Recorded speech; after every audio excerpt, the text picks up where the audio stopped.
Anyways, let's start watching these plays here. So first up is going to be vote 1 for a scissors, wacky ceiling shot triple tap. I'm pretty sure it's a triple tap.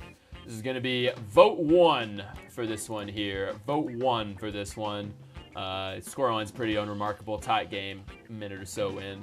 Vote 1 here. Okay. Wait, he actually has this. Oh my god. What the f- This is correct!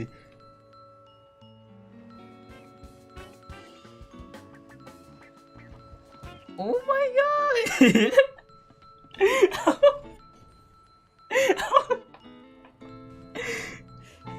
Alright, so that's vote 1 for that one there. Vote 1 for that one. The new Captain America is black? I missed that. Oh, yeah, that's right. That's right. Let's just move right along. Vote 2 here is something from the Birds and the Bees, I think. But I'm forgetting what it is exactly. So, yeah, this is going to be vote 2 for this one here. We are in overtime in RLRS between the Birds and the Bees and Upper 90. Birds and the Bees up a couple games, though, so they got a little bit of a buffer here. And again, this is going to be vote 2 for this one. Vote 2. Hoxer to follow it up, misses there. Can he get the touch? He can! He puts it away for Birds and the Bees, and they take down Upper 90 in 3 games. And what a way to end it. A great angle here from Mist. Hoxer just hitting that ball any way he can. Oh my goodness. Using the back the back left-hand corner of his car at the most strange angle I think we've seen so far. So that's going to be vote 2 there for Mist slides in to finish an OT team play. Vote 2 for that one there. Vote 2 for that one. We got vote 3 here for the insane flip reset off opponent's car into redirect past 2 goalkeepers. I'm just gonna go to this one and play this one instead because it reveals a lot more than the other clip does. So this is gonna be vote 3 for this one. Vote 3 for this one. Vote 3. I'm going to say it again because it doesn't have the little thing on it. Vote 3 for this one. He hadn't a clue. He had not got a clue. The flip. This is the most impressive flip reset goal you'll ever see. Flip reset off car. Read it. Just title it as flip reset off opponent into redirect past 2 goalkeepers. People will think it's insane. And obviously it is. The flip reset off the opponent into redirect past... Insane. Absolutely insane. Oh, it's just been mounted.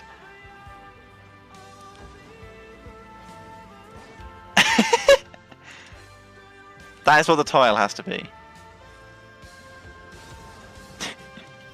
I'd be so pissed off if I had to concede this.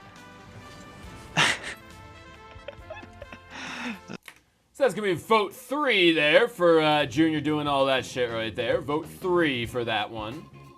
We got vote 4 here for Squishy's angle shot. This is going to be vote 4 for this one. Vote 4 for this one. I feel like this series is just starting to slowly swing Cloud9's way, but then G2, they strike right back.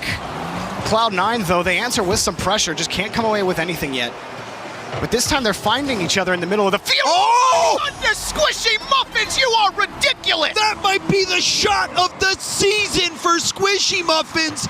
An impossible angle to keep their top 2 hopes alive. Squishy is nuts. So that's vote 2 there for that one. Vote 2 for that one.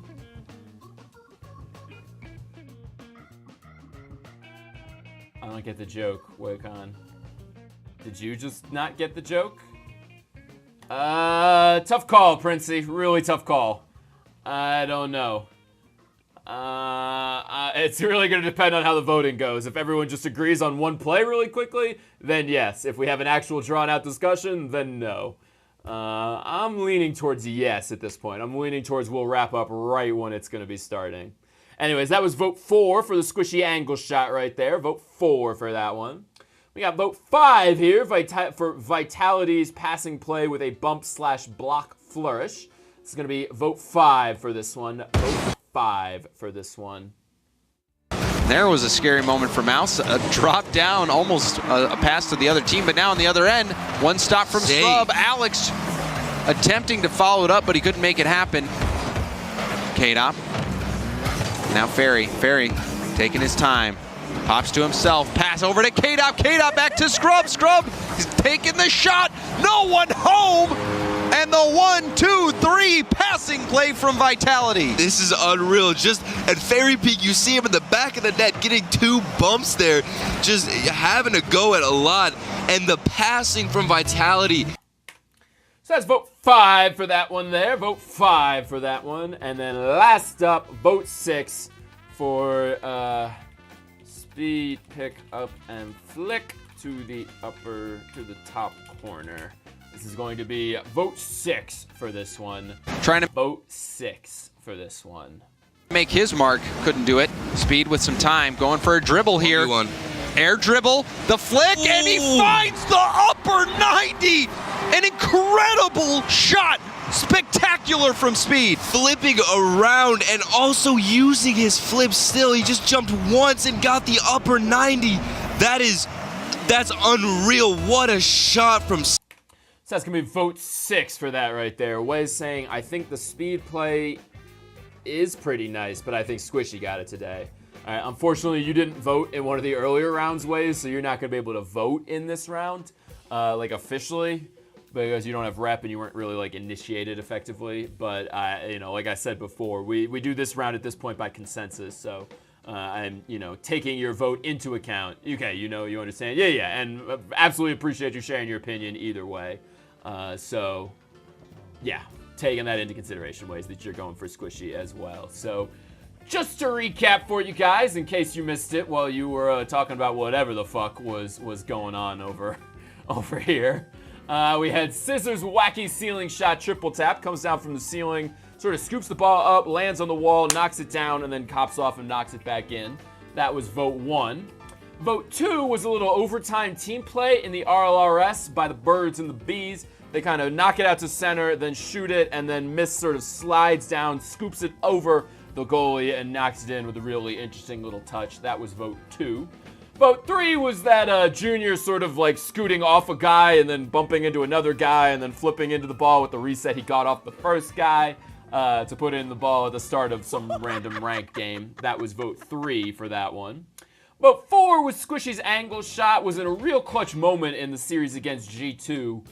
They were down a goal with about 2 minutes left and also down a game, so facing elimination, and he put that on the board and kind of brought hope back into the world. It's real tight angle on a waterfall there. That's vote 4. Vote 5 is the Vitality passing play with a bump block flourish. That's the one where they kind of they start with a save, they charge downfield.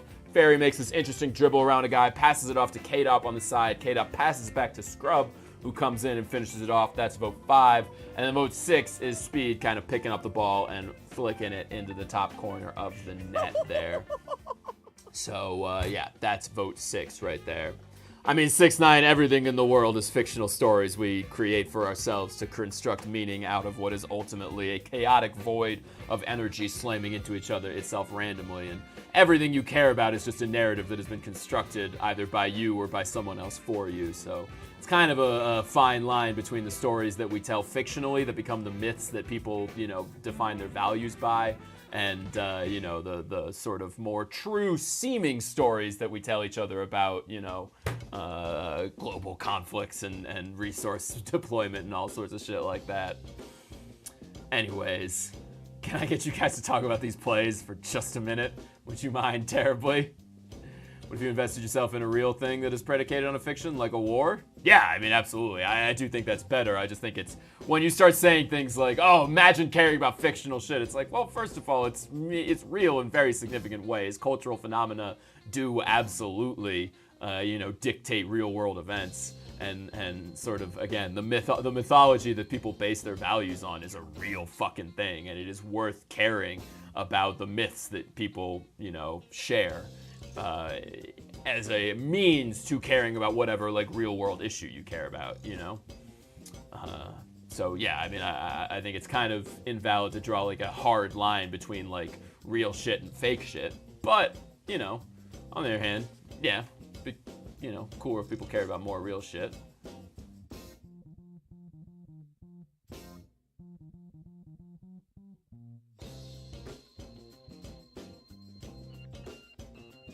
Like the Bible. Yeah, I was gonna say, I feel like religion is a great example of a story that is made up that people still, you know, still has had a profound impact on the world.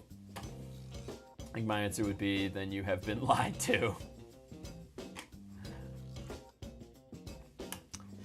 Anyways, let's circle back to these plays here. Do I just DM you to get my rep back switched over? Oh shit. Yeah, who are you again? I feel like now that you say that, I remember you telling me like yesterday, Thursday or whatever, that you were someone that I used to know. But yeah, just DM me either on Discord or whisper me on Twitch or whatever. Either one works, and I'll get it straightened out for you before the next show. Frost! Oh shit, what's up, man? Yeah, sorry, I totally forgot that you were Waze now. Yeah, just shoot me a DM and I'll get you sorted. I also think fictional stories are useful as metaphors or depictions of real-world problems and ideas. Yeah, absolutely, absolutely. I mean, it kind of goes both ways, right? Like, there were definitely, I mean, I feel like I've seen studies that trace this, but even if it's not true, it was kind of personally true for me, that there were people who supported the Iraq War because of, you know, like 24 and sort of shows like that. Like, I remember, I mean, I was a kid, I was like 13 at the time, but I remember thinking like, oh, well, you know, in all the TV shows and shit, like the government has all kinds of crazy technology and they know all sorts of shit. So if they say there's weapons of mass destruction over there, they probably are.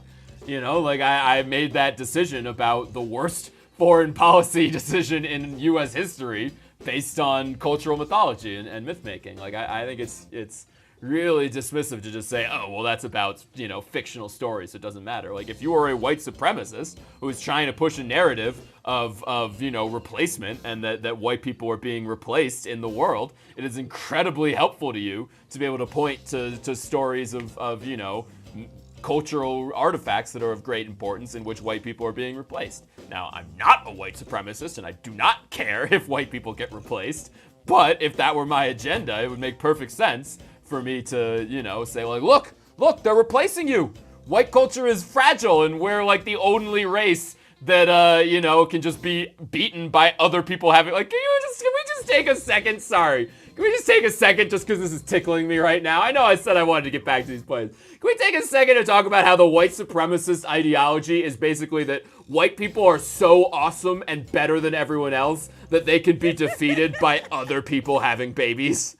Like, literally, what kind of fragile ass race are you that, like, you can be destroyed just by, like, getting fucked by a brown person, but also you're the greatest civilization in world history? What a fucking cognitive dissonance that is. That it's like, oh, white people are so pure and perfect that we have to, you know, preserve ourselves because legitimately we will die out if we have sex with brown people. How do you get from A to B and not go, there might be a giant hole in my ideology somewhere. Maybe we're not that great if just, like, you know, fucking can beat us. If just getting fucked by someone who's like slightly darker skinned is all it takes to beat us. Maybe we're not that great, actually. Anyways, sorry. We have a Kiefer Sutherland we can't possibly lose. Exactly.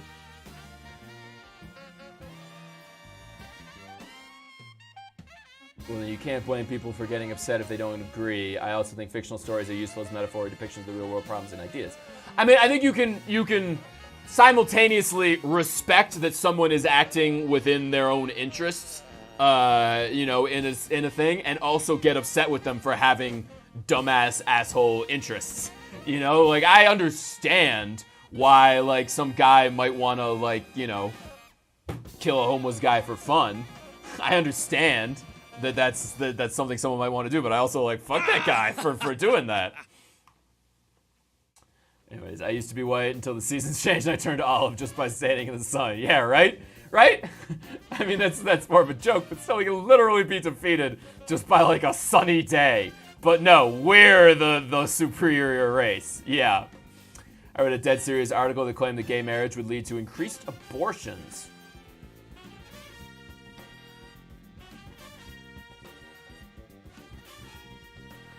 Is the logic that gay people they'll get married and then they'll start adopting all the babies So then you won't be able to just like give a kid up for adoption, so you'll have to abort it? Is that the argument? That's the only way I can get, you know, from A to B on that one.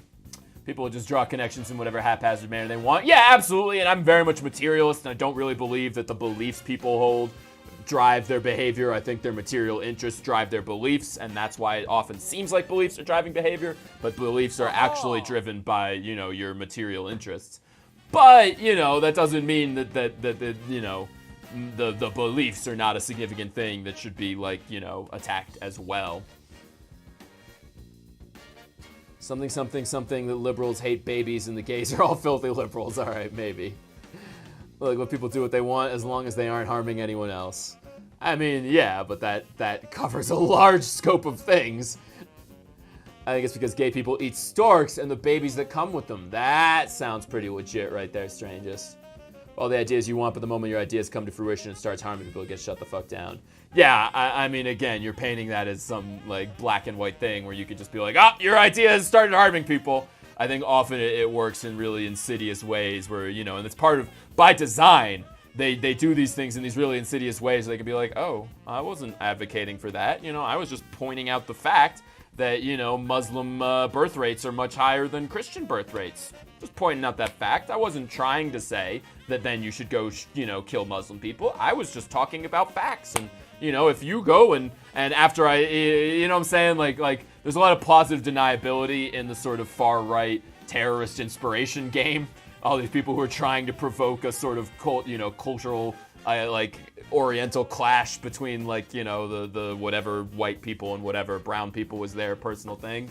They tend to be very good at making it look like their ideas aren't actually directly causing harm, when in fact their ideas are actually, like, indirectly causing great deals of harm. So just saying, like, hey, as soon as your ideas come to fruition and start harming people I mean, it sounds nice and concrete, but I think once you start actually zooming in on the edges, you realize it's a much harder line to draw than it sounds like. I'm a very black and white person. I hadn't noticed, 6ix9ine.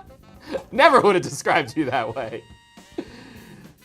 What fruition counts as is actually a pretty big debate in law, yeah, for sure.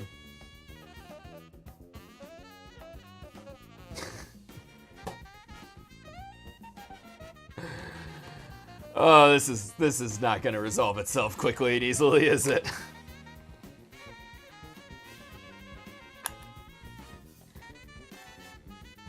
Did you shoot the people in charge of you since they sent you out to death, which could be considered them trying to kill you? No, because I did that on my own. I volunteered to do that job. No one told me I had to join or go. Fair enough. Yeah.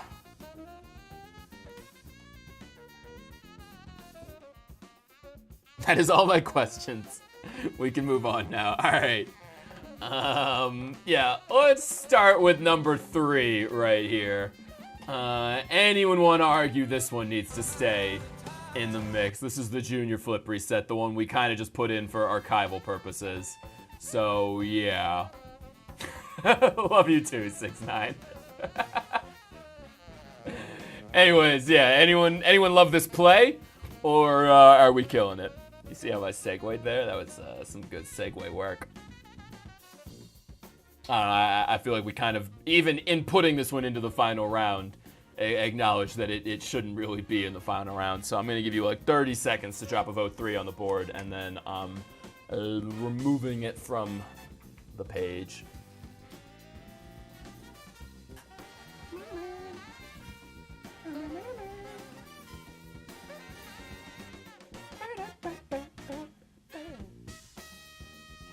Alright, yeah, let's kill it.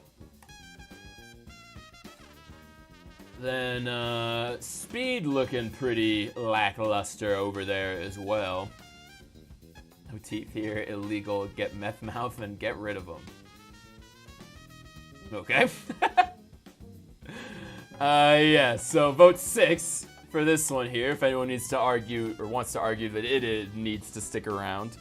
Another one, I don't know, like I said, I voted nay on this the first time around, and then was like, it deserves a shot at least, and went back. So I'm not a huge fan of this one. Oh, well, on your chat, the tooth is a square. Is that what that was for Manhattan? Okay, yeah, it didn't render for me.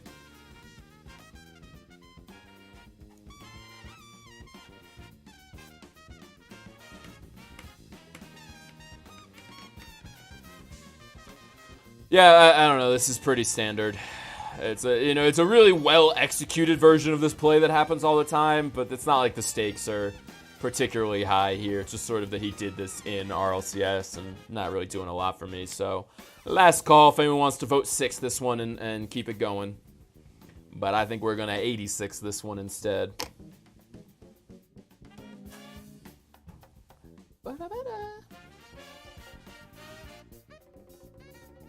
Ooh, Manhattan coming down to number 5, huh?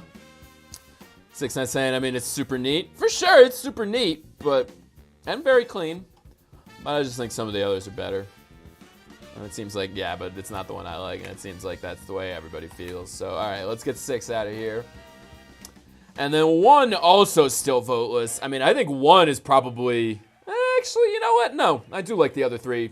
I like all of them more than 1, so yeah. Anyone want to fight for 1 here? It's definitely gorgeous, and I'm a huge fan of it. But, meh. Oh, the other 3 are just cooler. They're in RLS or RLCS, right? They are all in all. This one, oh, wow. They are all in RL. Holy shit, that is hard to say. They are all in RL. They are all in RLRS. They are all in RLRS. They are all in RLRS. Holy shit, that's a fun one. They are all in RLRS or RLCS. Is the sentence I was trying to say there. They are all in RLRS or RLCS. Woo, baby. So this is kind of made cooler because of his rise up the ranks, in my opinion. Did he rise like quickly up the ranks? I thought he just like had been playing for a long time and like actually goes back pretty far in Rocket League. Then blew up in Fortnite and then was like, oh yeah, by the way, I'm like legit at Rocket League too. Even if Scissors won, he'd probably be like, really? That was the best play of the weekend? Yeah, it's fair. I mean, I do feel like I'm going to end up tweeting this one. I think I'm probably going to end up tweeting the 4 that are left right now. But yeah, I don't think this is our winner right here. Yay, Rival Series. Nay, RLRS. Yeah, I mean, it was definitely a good choice on their part to officially change it to like the Rival Series instead of RLRS. I like tongue twisters, so I like saying RLRS and things like they are all in. Y'all all are in. Y'all all are in RLRS. Just think it's probably the way people like it. I'm not really a fan. Yeah, you're right. I mean, it's not that cool. You're right that part of why I like it is it's a little bit like watching a dog walk on his hind legs. You know, seeing Scissors do something like this. It's like, oh, that's a cool trick. Like if it was a person walking on 2 feet, I'd be like, yeah, big fucking deal. I can do it too. But seeing a dog walk on 2 legs, it's like, it's a dog, but he's doing what people do. That's crazy. Look at the dog doing what people do. You're not a people dog, but you look like a people. I feel like that's a little bit the feeling I have about this one. Just call it rollers. Psyonix always insisted on Rival Series, but it just didn't take. Yeah, that's because Psyonix doesn't know shit about branding. They're just like, oh, by the way, it's after we've introduced you to this concept and have called it RLRS for, like 6 months or so, now it's Rival Series. And I know Rival Series is already a much more established brand in Rival Esports. And there's like some sort of confusion about like what the relationship between those 2 things is, but we just would like it if you called it Rival Series now. Thanks, we're not going to mention that anymore. And we're just going to call it Rival Series. And everyone's just like, okay, so RLRS is what you're talking. You guys are calling RLRS Rival Series? Okay, cool. And, here we are. Especially like with the RLCS, RLRS, like if they called RLCS the Championship Series, and they called RLRS the Rival Series, like that would be a much more natural distinction for people to make. But as it is, it's just like there's the RLCS, and then there's the Rival Series, and it just like doesn't, jive. I'm in Royal LePage Relocation Services. My dog walks on her hind legs all the time. Little poodle, nice. Really long, really short. Real losers roasting society. Fair enough. I think what we're all getting at here, though, is that play number 1 is dead. So, all right, now we're down to 3. I'm gonna run through these 3 again real quick just to refresh everybody's memory on it. But it does look like 5 is actually in the lead over here. It's looking like we might be heading towards a split prize between 4 and 5. But Niptrox might be able to make a pretty good case for 2 here, and maybe some other people will get on 4. We'll see. You guys love the grind series from Rocket Street? Well, now we have Sam in RLCS with the Grand Series. and it's run by Rocket Street. No, it's not confusing. I know, right? Ugh. Anyways, let's run through these plays again here. So this is going to be vote 2. This one is overtime between the Birds and the Bees, but Birds and the Bees and Upper 90 Esports. But the Birds and the Bees have a 2-game buffer here, so, you know, they're maybe not feeling the heat quite that hard. But it is overtime in RLRS League play, so here's this. It's vote 2. Hawkser to follow it up, misses there. Can he get the touch? He can! He puts it away for Birds and the Bees, and they take down Upper 90 in 3 games. And what a way to end it. A great angle here from Mist. Hawkser just hitting that ball any way he can. Oh my goodness. Using the back the back left-hand corner of his.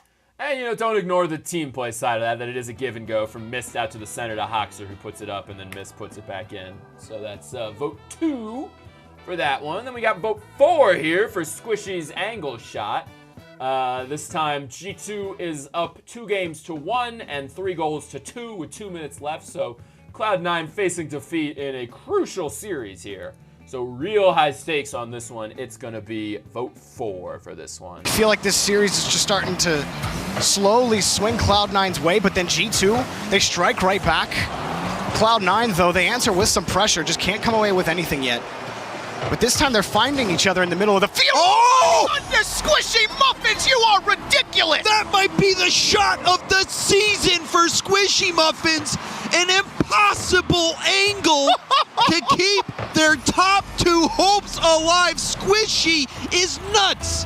And don't miss the team play part of that one as well with Gimmick's, you know, crazy-ass little slowly swing Cloud pinch pass down that bounces up and sets up this whole thing. That's pretty legit as well, that right there. So that's vote 4 for that one. And then last up is vote 5, the Vitality passing play with a bump/block flourish. This is vote 5 here. Vitality up a goal in a tied series here. Game 3 kind of just getting started, though. No, sorry, hold on. Lost the thread of that one. Vitality up a goal about a minute and a half into Game 3 here. Series is tied. There was a scary moment for Mouse. A drop down, almost a pass to the other team, but now on the other end, one stop from Scrub. Alex attempting to follow it up, but he couldn't make it happen. K-Dop. Now Ferry taking his time. Pops to himself, pass over to K-Dop. K-Dop back to Scrub. Scrub, he's taking the shot. No one home. And the 1-2-3 passing play from Vitality. This is unreal. Just at Fairy Peak, you see him in the back of the net getting 2 bumps there, just having to go at a lot. And the passing from Vitality just so. And I guess on this one, the thing to point out to make sure everyone's noticing is Fairy Peak's bump in net here, kind of taking a lot out of that play and keeping that net wide open while Scrub Killer circles around to shoot. King J, thanks for the follow, sir. Pass meta. Yes, Waycon. So, alright. Looks like 4 and 5 are kind of running away with it. So let's see if we can get 2 out of contention first here. So, Niptrox, you want to fight for this one? Anybody else want to fight for this one? Why is number 2 right here better than 4 and 5? What's this one got that the others don't? It is in overtime, but I think the stakes on the Squishy one are definitely higher than the stakes on this one. It is a cool little touch, though. Waycon saying, I'll fight against this one. All right, Waycon. 6ix9ine saying, I think the 32nd time Alex whiffed a challenge is more significant than a lot being bumped in net. It's pretty fair, 6ix9ine. But for now, anyone want to fight for this one? That this one is the best, more than the other 2. Ooh, Manhattan coming down on the Squishy side. All right. Satan saying, weird-ass touch, but even considering it's in OT, it's to sweep the opposition. Yeah, I mean, I love it. It's definitely my 3rd favorite play of the weekend. I just think the stakes are a lot higher on Squishy's, and between Gimmick's pinch setup and Squishy's finish, it's more mechanically interesting than Mist kind of sliding through for this little touch here, which is awesome. Don't get me wrong. I just think those 2 things are cooler. And then the other one is, you know, it's team play and all that, as opposed to just like an interesting touch. To be honest, I might like this one more than number 5. I might. I don't know. 6-9 saying, I hate Squishy, and this will mark the first time in Rocket Daily's history I have voted in favor of a Squishy play. Just putting it out there. Yeah, I feel ya. I'm definitely always a little more hesitant to vote for Squishy plays than I would be if someone else did it. Quizix, you fighting for this one? Did you go yay? Did you add? No, Princey went yay on this one. Right here. Okay, why, Princey? I'm gonna need like an actual defense from either you or Niptrox, or I'm still killing it, even though it's got 2 votes on it now. I'm gonna need someone to actually tell me why this one is the best play of the day. So, Princey, you or Niptrox, one of you's got to step up now. Manhattan saying, I feel like 5 is that stereotypical perfect painting, and 4 is like that weird-ass piece of art that kind of terrifies you and kind of turns you on and you don't know why. All right, okay. Wakon saying, yeah, not gonna. Art never made me feel that way. Not gonna lie, art never made me feel that way. You gotta learn about some art, Wakon. Man saying, oh, I thought we already cut 2 when I typed that. Yeah, but then Princey came in with a vote 2 and presumably is working on his defense of it right here, or he might just be delaying the stream. I don't know. Could be either one at this point. Look at some drawings with naked babes. That's a good start, yep. Princey saying, best mechanical goal. The touch he gets is the only way he can score that. It's also preceded with a 1-2 passing play. However, the other 2 are also sick, so I don't mind. Yeah, I mean, I feel you. And again, I am coming around, I think, to thinking this is my second favorite. I just think between Gimmick's touch and Squishy's touch, I just like the mechanics on the other one more. And the stakes are significantly better in the Squishy one.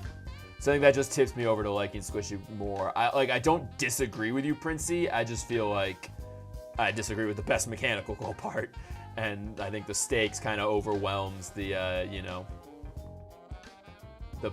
maybe this one's more mechanically interesting. I think the stakes overwhelm it. You're pointing out that it's a give and go, but the other one's an interesting, you know, center and shot as well.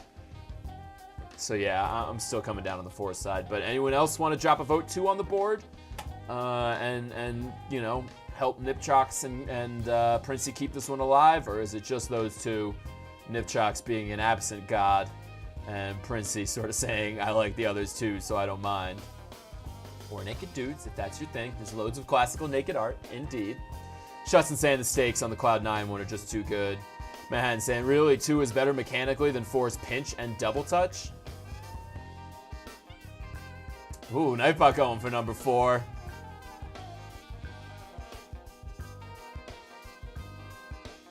And Princey saying, all right, Nightbot's got it, yeah.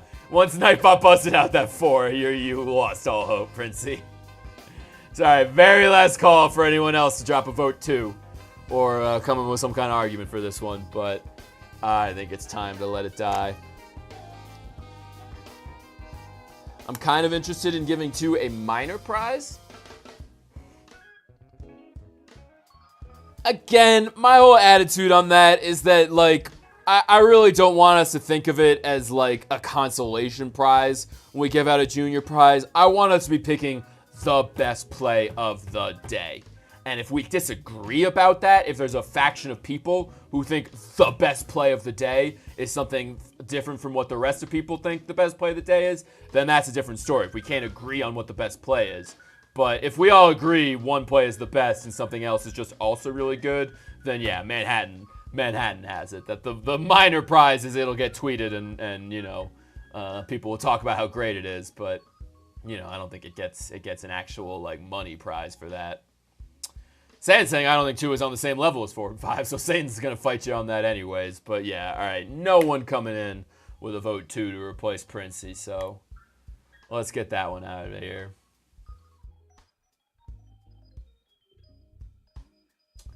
All right, ooh, Quizix, the last one left on number 5. So right now it's looking like Squishy's getting the whole prize right here, because again, it does seem like everyone but Quizix has agreed that 4 is the best one. But Quizix, you want to put up a fight for this one? Anyone else want to drop a vote 5 on the board and put up a fight for it? Or are we all kind of saying, you know what, at this point it's pretty clear, Squishy is the winner. Gimmick full prize. All right, Wakon. Yes, to be fair, it would be split between Gimmick and Squishy. Squishy 2 cents. Saying, can someone just convince me fully why 4 is better? Yeah, we're still going, Bears. 2 cents for his 2 touches, fair enough. I will in a second, Satan, if no one else comes through. I actually prefer 5 over 4, to be honest, but Nightbot cast her vote.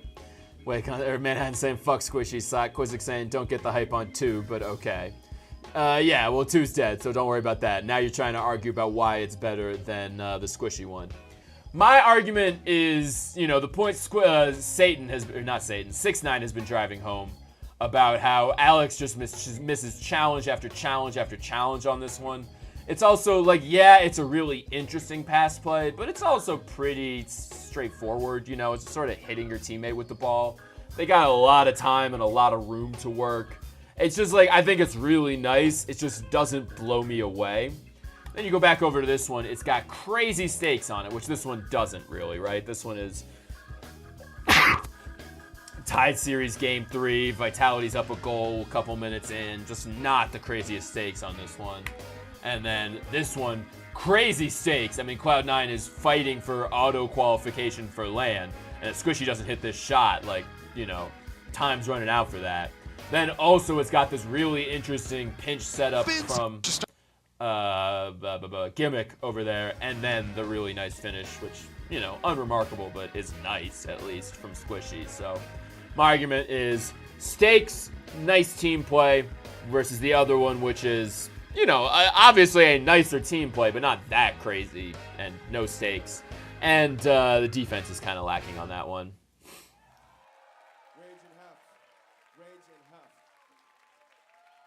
No. Manhattan saying, fuck Squishy's shot. I think I read that already. Barry saying, well, it was the Squishy one, the Vitality one I clipped, but I haven't seen 4. It's this one that we're watching here. Gimmick's pinch pass to Squishy's tight angle double. Yeah, and again, without Gimmick's touch, I think I might be torn between these two. But Gimmick's touch just tips this over for me and makes me like this one significantly more. Saying, yeah, they did get pretty far into Blue's box. That shouldn't be happening. Whenever someone says Alex in relation to not Alec in the stream, I get confused. Yeah, you and me both, Manhattan. Don't forget about Torment bailing. To be honest, I mean, are you saying that's a cool thing, Wakon? To be honest, that's the weakest part of this play to me, but doesn't quite ruin it. Actually, my biggest issue with 4 is the demo commit with Squishy and Torment. Yeah, absolutely. These are literally 2 I had in my mind as the best on the weekend. Nice, Bears. You're becoming a skilled predictor. Torment stops soon enough that it can be forgiven. And Satan is convinced he's coming down on the 4 side. Still nobody else besides Quizzic's going for number 5. And Quizzic's not putting up a passionate fight for it. So I think we're on to the last call right here. Anyone want to argue number 5 is better than number 4? Or can I hit the hammer against the wood? Well, yes, but actually no. Yes. What is the I know that's a meme, but what is like the context of that as a meme? Like, where's it like from?